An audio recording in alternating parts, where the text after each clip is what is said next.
সঠিক নিয়ম না জেনেই কীটনাশক ব্যবহারের প্রবণতা আছে অনেক কৃষকের। নির্বিচার বিষ প্রয়োগে ক্ষতিকর পোকামাকড়ের পাশাপাশি ফসলের জন্য উপকারী প্রজাতিও মারা পড়ছে। কৃষি কর্মকর্তারা এর জন্য চাষিদের সচেতনতার অভাবকে দায়ী করলেও তাদের সহায়তায় নেই তেমন কোনো উদ্যোগ।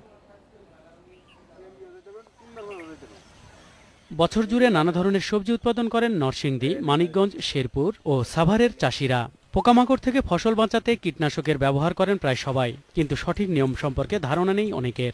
লোকমুখে শুনে অনেকটা আন্দাজে বিষ প্রয়োগের প্রবণতা আছে তাদের। জালি আছে, মিষ্টি কুমড়ো বেশি লাগে না, জালির মধ্যে লাগে, বলা গানা করে দেয়। কবার পক্ষে 3 দিন দিই, 3 দিন দিলেও হয়ে গেছে, এমন পোকা যায় না, পোকা থাকে। সঠিক নিয়ম না মেনে বিষ প্রয়োগ করে পার্শ্ব প্রতিক্রিয়ায় ভুগছেন শরীয়তপুরের সুমন মিয়া। এমনি মাথা ঝিনঝিন করে, বমি বমি ভাব হয়, এটি বেশিরভাগে এরই হয় আর কি, পেটের ব্যথাও করে। কৃষি কর্মকর্তারা বলছেন, ওষুধ বিক্রয়কারী প্রতিষ্ঠানের কর্মীরা কৃষকদের কেবল বেশি ফলনে প্রলুব্ধ করছেন। তাদের সরবরাহ করা কীটনাশক সম্পর্কে সঠিক ধারণা দেয়া হচ্ছে না চাষিদের।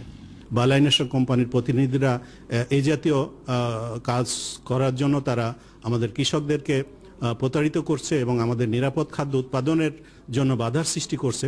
তাদের বিরুদ্ধে আমরা আমাদের বিভাগীয় ব্যবস্থা গ্রহণ করব। কৃষি বিজ্ঞানীরা বলছেন, খেতে নির্বিচার বিষ প্রয়োগের কারণে ক্ষতিকর পোকামাকড়ের সঙ্গে মরছে উপকারী পোকাও। পরিবেশের পাশাপাশি এর বিরূপ প্রভাব পড়ছে অন্যান্য ফসল উৎপাদনেও। ক্ষতিকর যে দিক কীটনাশকের, সেটা হচ্ছে ধীরে ধীরে যে ইমিউনিটি বা রোগ প্রতিরোধ ক্ষমতা দেহের মধ্যে থাকে, সেটা এই কীটনাশক নষ্ট করে দেয়। অনেক সময় বৃষ্টির সময় বা বৃষ্টির আগে পরে স্প্রে করে, যার কারণে বৃষ্টির পানির সাথে যে ফসলের মাঠে যে পানিটা থাকে তার সঙ্গে এই কীটনাশকটা মিশে যায়। সেটা কিন্তু আস্তে আস্তে আমাদের যে পুকুর বা নালা বা হাওর এর সাথে মিশে যায়, যার কারণে কিন্তু পুরো পরিবেশের যে সিস্টেমটা নষ্ট হয়ে যায়। গবেষকদের তথ্য, কীটনাশকের যথেচ্ছ ব্যবহারে খরচ বাড়ে কৃষকের, তাই উৎপাদন বাড়লেও কমে লাভের অঙ্ক। নজরুল ইসলাম তমাল, ইন্ডিপেন্ডেন্ট নিউজ ডেস্ক।